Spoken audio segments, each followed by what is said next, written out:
Ça, c'est vraiment ton truc. J'ai remarqué ça. Quand tu vois, quand tu répètes les choses plusieurs fois. J'adore ça. T'adores ça. C'est ta marque de fabrique. Et moi, je t'aide beaucoup à ça. Parce que je te permets d'exprimer cette passion. Tu devrais me remercier énormément.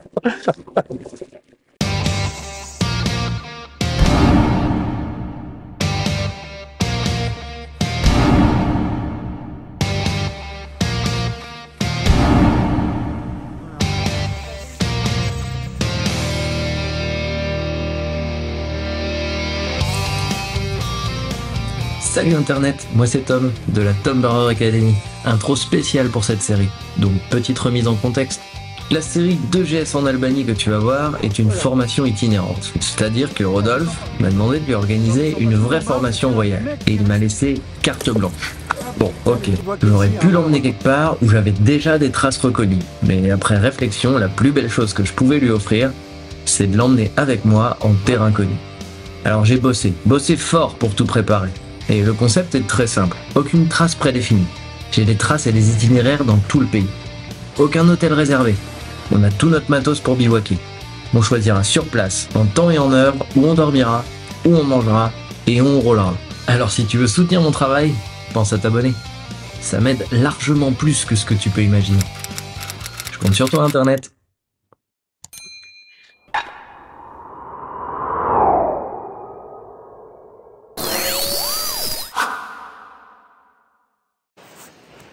Dernière journée pleine du trip internet.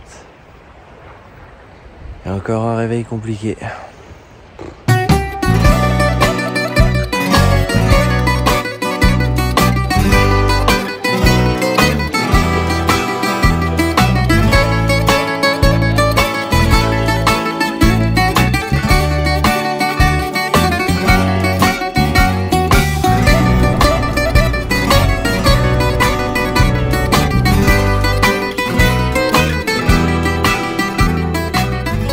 T'as vu ce banc là?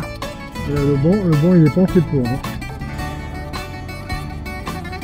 Et la route qui s'arrête d'un coup. Bon là, c'est vraiment la fin. La fin de notre voyage. Et donc par conséquent la fin de cette série. Alors merci Internet de nous avoir suivis, nous et nos péripéties. Mais avant qu'on baisse le rideau définitivement, on va finir cette histoire. C'est assez difficile d'exprimer avec des mots ce qui s'est réellement créé entre Rodolphe et moi. Hop, calme-toi Internet. Absolument rien de Brokeback Mountain là-dedans. Mais je pense que tu vois ce que je veux dire. Ce qu'on a vécu là, désormais nous appartient. Et ça, personne n'y pourra plus jamais rien. Ce genre de petit moment où t'es juste là, à regarder la mer et à jouer avec des cailloux, résume assez bien la situation. Nous, tu nous laisses une plage et des cailloux, et on passe 2 heures. Ah oui, c'est vrai, hier on a fait la même chose. Tu l'as pas eu. 800e essai. Ah, et ça c'est fait. Tu l'as touché là? Bah oui. Ah merde. Non mais moi j'arrête, hein, c'est bon, j'ai compris.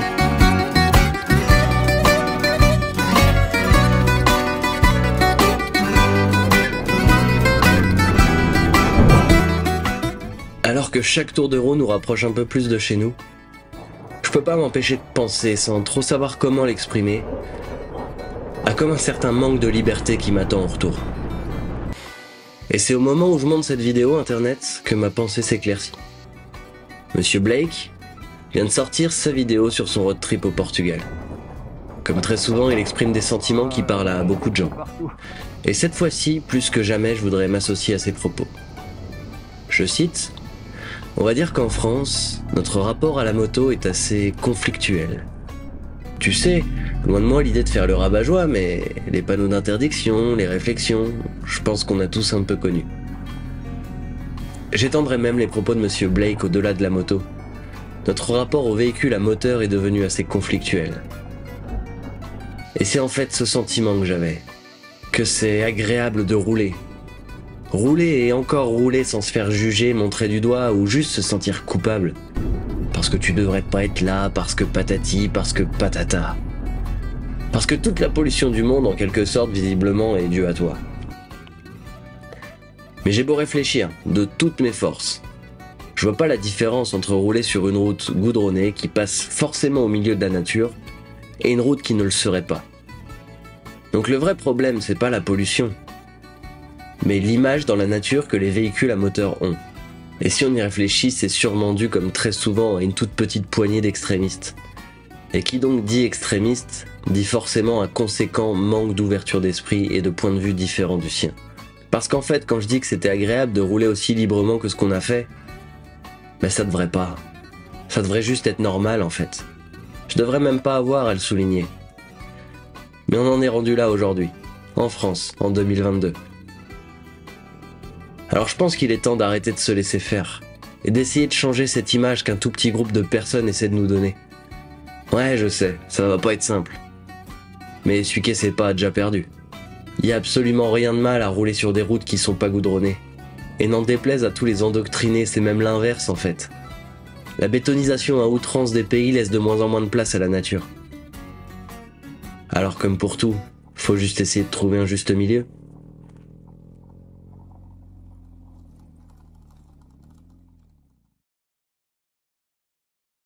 Pour notre dernière soirée loin de chez nous avec Rodolphe, on a une nouvelle fois droit à un spectacle grandiose. Tellement grandiose que je ne peux pas résister à mon envie de dormir à la belle étoile, sous le plus beau des plafonds, l'infini de l'univers qui nous rend si petits.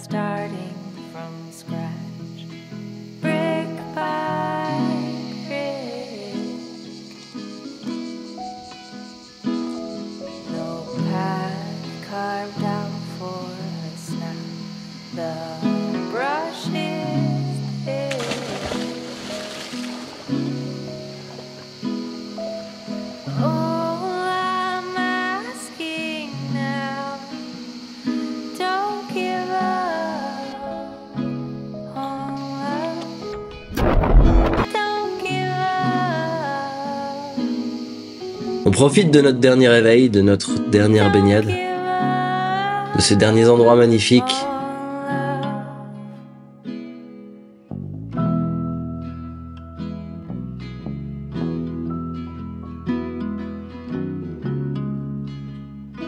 Et à peine arrivé sur le bateau, on a déjà la tête dans nos souvenirs.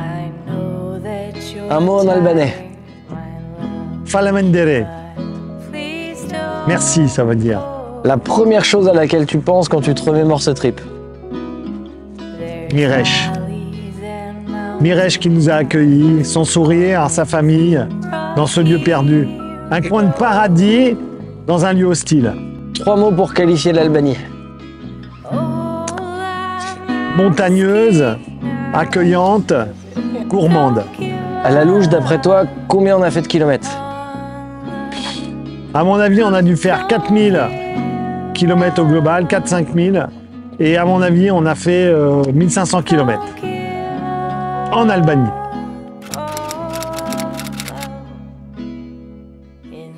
Combien de frontières on a passé? 7? Je sais plus. Je sais plus combien on en a passé. Le plus beau moment. Le plus beau moment. Le plus beau moment, c'est la découverte de cette vallée inattendue, où on arrive, où il y a cette bergerie, ces chevaux sauvages, ce coucher de soleil. C'est vraiment le plus beau moment. Une émotion, une terre rouge, un coucher de soleil magnifique. Ça, c'est le plus beau moment. Très, très émouvant. Parce que complètement inattendu, on a roulé, monté, et on s'est retrouvé, paf, on a été saisi par le lieu. Le pire moment. Ah, le pire moment, les ornières après la beauté de ce moment-là. Le pire du pire. Des ornières, mais pas des ornières de tracteur, hein. Des ornières de chars d'assaut Leclerc, hein, des trucs énormes. Avec les sacoches qui ripent, qui vous font tomber. Non, c'était pas très cool, quoi. Combien de chutes? Alors, on est parti 17 jours, donc il y a minimum une chute par jour, mais j'en ai fait beaucoup plus. Donc 40, 50, je dirais, 60. Les 3 choses que tu retiens. Je retiens des rencontres, Gentrit, André, Raman et Miresh. Je retiens des odeurs, des saveurs et surtout des contrastes. Ce que je retiens, c'est les contrastes. J'ai droit à un quatrième aussi. Allez, Et Jiminy Cricket que j'ai sur le dos depuis le début. Il s'appelle Tom Barrer. Mais j'en peux plus. c'est bon? Tu sais changer un embrayage? Non. J'ai assisté à un changement d'embrayage. C'est l'enfer. Les amis, changer l'embrayage, c'est l'enfer. Ton meilleur souvenir culinaire?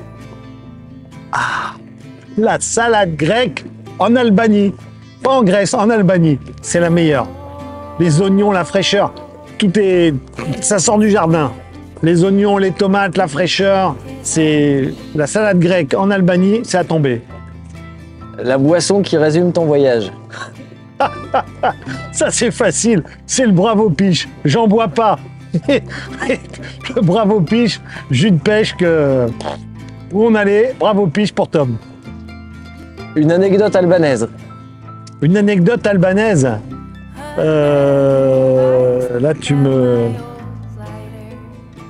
Ah oui, une anecdote albanaise, c'est que je vous confie, aller en Albanie, rien que pour avoir le plaisir de rouler derrière les Albanais. Ça, c'est extraordinaire. Ils avancent en marche arrière, très lentement. Ta plus grosse frayeur? Ah. Ma plus grosse frayeur.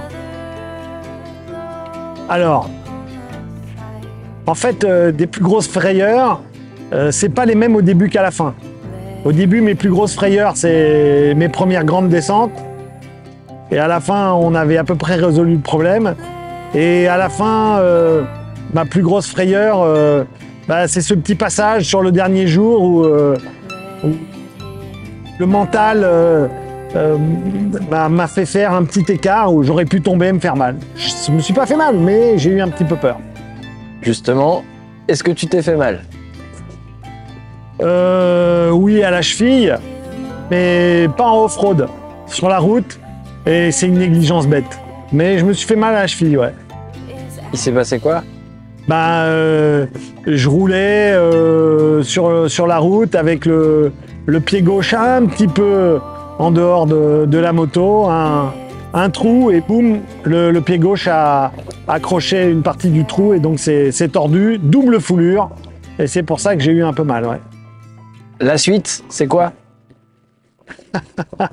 La suite, c'est surprise.